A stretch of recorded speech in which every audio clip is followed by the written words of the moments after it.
अंधेरी रातें, जहां हर रात एक नई दहशत लेकर आती है। नमस्कार, स्वागत है आपका अंधेरी रातें में, जहां अंधेरे में छुपे डरावने राज आपके होश उड़ा देंगे। यहां आपको मिलेंगी ऐसी भूतिया कहानियां जिनमें छिपे रहस्य, आत्माओं की सिसकियां और अनदेखी ताकतों की दहशत आपको चैन से सोने नहीं देगी। अगर आप हिम्मत रखते हैं अंधेरे से आंख मिलाने की, अगर आप तैयार हैं उस दुनिया में झांकने की जहां तर्क नहीं सिर्फ भय का राज चलता है, तो इस सफर में हमारे साथ चलिए। लेकिन याद रखिए, यह हर कहानी, हर आवाज और हर परछाई के पीछे कुछ न कुछ छिपा है जो आपको अकेला नहीं छोड़ेगा। तो अपने कमरे की लाइट्स बंद कर लीजिए, हेडफोन लगा लीजिए और तैयार हो जाइए अंधेरी रातें की उस दुनिया में कदम रखने के लिए, जहां डर ही एकमात्र सच्चाई है। क्या आप तैयार हैं? तो अब कहानी को शुरू करते हैं। होली, रंगों का त्योहार, खुशियों का दिन। लेकिन क्या हो अगर ये रंग किसी के लिए विनाश का संकेत बन जाए? क्या हो अगर गुलाल के पीछे छिपा हो किसी की बदले की आग? यह कहानी है एक गांव की, जहां हर साल होली की रात कुछ ऐसा घटित होता है जिसे याद करके लोगों की रूह कांप उठती है। उत्तर प्रदेश के एक सुदूर कोने में बसा था चौधरियापुर। यह गांव बहुत पुराना था और यहाँ के रीति रिवाज भी काफी अनोखे थे। यहाँ की होली दूर दूर तक मशहूर थी। लोग कहते थे कि इस गांव में होली खेलने से असली आनंद आता था, लेकिन पिछले 10 सालों से यह त्योहार लोगों के लिए खौफ बन चुका था। हर साल होली की रात गांव में कोई ना कोई अनहोनी घटती थी। किसी के घर में आग लग जाती, किसी की भैंस अचानक मर जाती, तो किसी बच्चे का अचानक कोई अता पता नहीं रहता। लेकिन सबसे भयानक घटना 5 साल पहले घटी थी, जब होली के रंग खेलते खेलते गांव के 4 युवक अनजाने में गांव के पुराने कुएं में गिर गए थे। लोग उन्हें बचाने के लिए दौड़े, लेकिन जब तक उन्हें बाहर निकाला जाता, वे चारों मृत थे और उनकी लाशें भयानक रूप से विकृत हो चुकी थीं, जैसे किसी ने उनके चेहरों को नोच डाला हो। उस दिन के बाद से गांव वालों ने होली खेलना छोड़ दिया। अब केवल एक औपचारिक हवन होता और घर के भीतर रंग लगाकर लोग त्योहार मना लेते। लेकिन इस साल कुछ युवाओं ने ठान लिया कि वे डर के आगे जीत दिखाएंगे। गांव के सबसे बुजुर्ग व्यक्ति पंडित माधव शास्त्री ही थे, जिन्हें इस गांव का हर रहस्य मालूम था। जब कुछ युवाओं ने उनसे गांव की इन अनहोनी घटनाओं के बारे में पूछा, तो उन्होंने एक पुरानी कहानी सुनाई जिसने सबके रोंगटे खड़े कर दिए। कई साल पहले इस गांव के सबसे प्रभावशाली व्यक्ति चौधरी रघुनाथ सिंह का दबदबा था। उनकी एक बेटी थी, सुमित्रा। वह न सिर्फ गांव की सबसे सुंदर लड़की थी, बल्कि उसका दिल भी बहुत बड़ा था। गांव के लोग उसे प्यार से गुलाबी परी कहते थे, क्योंकि होली के दिन वह सबसे पहले गुलाबी रंग का गुलाल उड़ाया करती थी। लेकिन उसकी खुशी किसी को रास नहीं आई। गांव के कई युवक सुमित्रा से विवाह करना चाहते थे, लेकिन वह केवल अरुण नामक एक साधारण किसान से प्रेम करती थी। यह बात चौधरी को मंजूर नहीं थी। फिर आई वह मनहूस होली।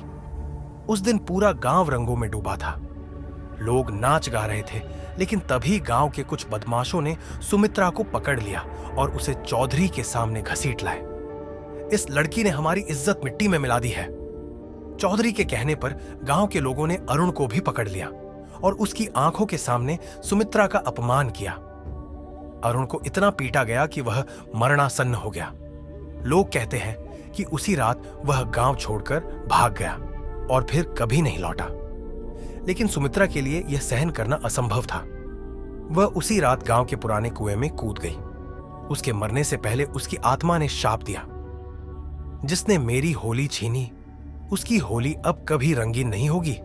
मैं हर साल आऊंगी रंगों के साथ, लेकिन खुशियों के लिए नहीं, बल्कि अपनी बदले की आग लिए। सुमित्रा के मरने के बाद गांव में अजीब घटनाएं होने लगी। पहली ही होली पर चौधरी रघुनाथ के बड़े बेटे की रहस्यमय परिस्थितियों में मौत हो गई। अगले साल गांव के एक और युवक की लाश कुएं के पास मिली और उसके चेहरे पर वही नोचने के निशान थे। फिर धीरे धीरे हर साल कोई ना कोई मारा जाने लगा और होली का त्योहार शापित बन गया। गांव के लोगों ने सोचा कि सुमित्रा की आत्मा अब मुक्त हो चुकी होगी, लेकिन वे गलत थे। इस साल गांव के कुछ युवकों ने फिर से होली मनाने की योजना बनाई। उन्होंने तय किया कि वे रात को भी जश्न मनाएंगे। जैसे ही रात हुई, उन्होंने रंग खेलना शुरू किया। लेकिन कुछ ही देर में अजीब घटनाएं शुरू हो गईं। हवा अचानक बहुत ठंडी हो गई। गुलाल जो उन्होंने उड़ाया था, अचानक खून में बदल गया।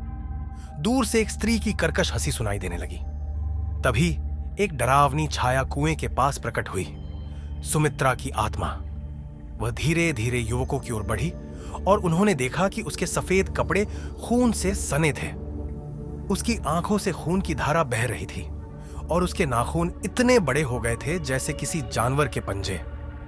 तुमने मेरा त्योहार छीन लिया था, अब मैं तुम्हारा जीवन छीनूंगी। गांव के पुजारी ने बताया कि इस शाप को खत्म करने का एक ही तरीका था, सुमित्रा की आत्मा को मुक्त करना। इसके लिए उन्होंने गांव वालों को इकट्ठा किया और सबने मिलकर सुमित्रा की पसंदीदा गुलाबी गुलाल कुएं के चारों ओर बिखेर दिया। सुमित्रा, यह तुम्हारी होली है। तभी सुमित्रा की आत्मा की चीखें गूंजने लगी। वह दर्द से तड़पने लगी और धीरे धीरे हवा में विलीन हो गई। सुमित्रा की आत्मा के विलीन होते ही गांव में सब कुछ शांत हो गया। लोगों ने राहत की सांस ली।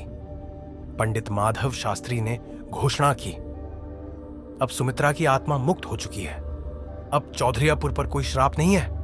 गांव वालों ने फिर से होली मनाने का फैसला किया। अगले साल होली का दिन फिर आया और पहली बार लोग बिना डर के रंग खेलने निकले। गांव के चौक पर रंगों की होली खेली जा रही थी। ढोल बज रहे थे, गुलाल उड़ रहा था और चारों तरफ खुशियों का माहौल था। लेकिन तभी गांव के एक युवा विक्रम ने रंगों से सने हाथों से एक लड़की के चेहरे पर गुलाल लगाया। लेकिन जैसे ही उसका हाथ उस लड़की के गालों को छूता है, वह लड़की अचानक थर थर कांपने लगी। उसके शरीर पर जले हुए निशान उभर आए और उसकी आंखों से आंसू बहने लगे। भीड़ की खुशी अचानक सन्नाटे में बदल गई। विक्रम ने घबराकर पूछा, तुम ठीक हो? लड़की ने धीमे स्वर में कुछ कहा, जिसे सुनकर विक्रम का खून जम गया। तुमने मेरी होली छीनी थी, मैं कभी मुक्त नहीं हुई थी। और फिर लड़की ने सिर उठाया। उसके चेहरे पर जलने के निशान थे। उसकी आंखें धीरे धीरे सफेद हो गईं और उसके होंठों पर एक डरावनी मुस्कान उभर आई। तुम सबको लगा कि मैं चली गई। मैं हर साल आऊंगी, नए चेहरे में, नए रंग में, लेकिन मेरा बदला अधूरा नहीं रहेगा। भीड़ में हलचल मच गई। लोग इधर उधर भागने लगे। कुछ ने देखा कि गुलाल फिर से खून में बदल गया था। हवा में वही कर्कश हंसी गूंजने लगी जो सालों से गांव को डराती आई थी। गांव वालों को समझ आ गया कि उन्होंने जो देखा था वह सिर्फ एक छलावा था। सुमित्रा की आत्मा मुक्त नहीं हुई थी, वह अब और भी खतरनाक बन चुकी थी। अब वह हर साल होली के रंगों में छिपकर आएगी, हर साल किसी और के शरीर में जन्म लेगी और अपना बदला पूरा करेगी। इसलिए जब भी होली की रात जब भी गुलाल उड़ाओ, देख लेना कि वह खून में तो नहीं बदला,